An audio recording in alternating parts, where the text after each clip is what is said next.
BBC Look East reporter Ben Schofield reporting from Sweden there. Well, let's talk to Neil Mackay first. Good morning, Neil. You're the owner of Mackay's. What's your opinion on the congestion charge? Well, it would be disastrous for my business. That's a personal matter. But Just tell us where you are, first of all, so we can picture you. We're based on East Road. We've been there since 1912, so 110 years of business there.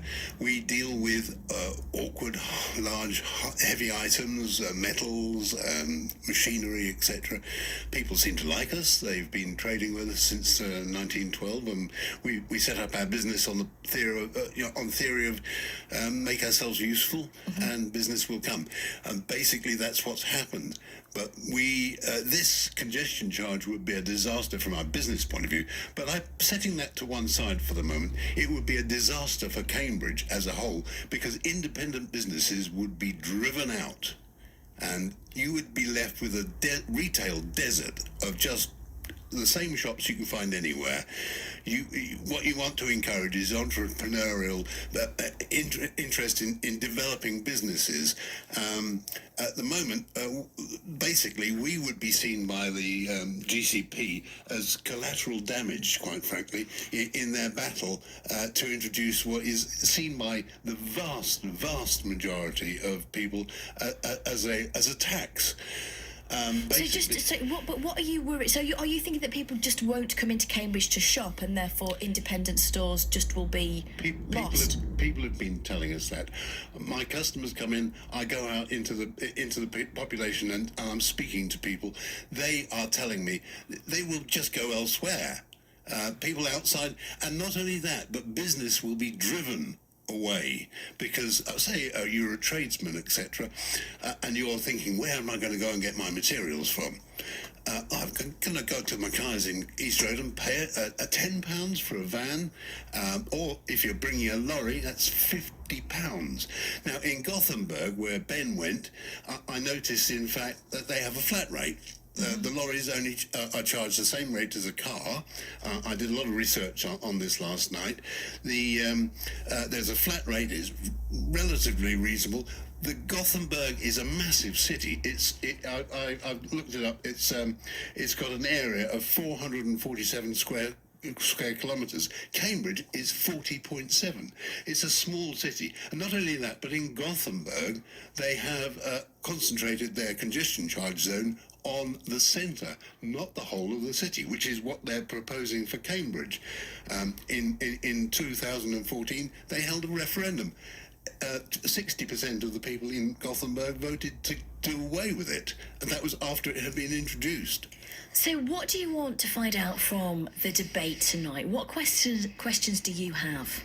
Well, I personally feel it's the fact that we've got just politicians on the panel is a bit of a problem, because I think business needs to be represented out on there. I put myself forward as a panellist. Basically, the GCP appear, as I've said in the past, they appear to be, the chair of the GCP, Elisa Machini, she appears to be like the captain of a ship who sees an iceberg and says, full steam ahead. Well, there's a huge iceberg of popular feeling against this. Let's bear in mind that they're not here, so let's keep it to the topic in hand, which is the congestion charge itself.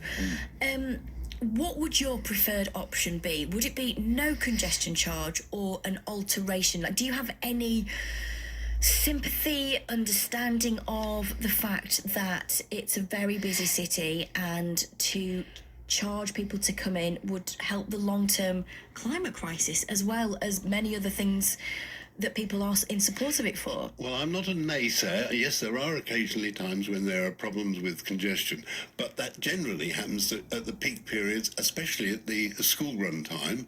The rest of the time, you can generally get around the city reasonably well. Yes, there are problems, and yes, the city is growing, and there's growth coming. But there are other ways of doing this. Yes, I have got a suggestion, and I have made it to the executive board of the GCP. I suggested that a tourist tax would be a more equitable way of doing things, but they say that has to be something that is decided by central government. I spoke to the MP, Anthony Brown, and he is raising this matter, or he said he was going to raise the matter at central government. I personally believe in Europe, people are used to paying a tourist tax. So for people who don't know, well, how does that work? What is a tourist tax? Well, if you go to somewhere like Venice, when you go and book into a hotel, you pay a percentage on top of your bill. It's only a relatively small amount. It's about 3 or 4%. Most people are used to it, and in fact expect it. But in Cambridge, we don't. We ignore it. We're a really popular place for people to come. We've got a wonderful history, and quite frankly, I believe that would be a way of doing it. There are other ways of doing it. In fact, Edinburgh had a referendum in 2005. 74% were against. They found a different way. In fact, on that occasion, they went and got government funding from the Scottish Government to improve their infrastructure. And actually, that is another point about Gothenburg, is that Gothenburg has big, wide streets. It has got a tram system in place. It's got really good public transport.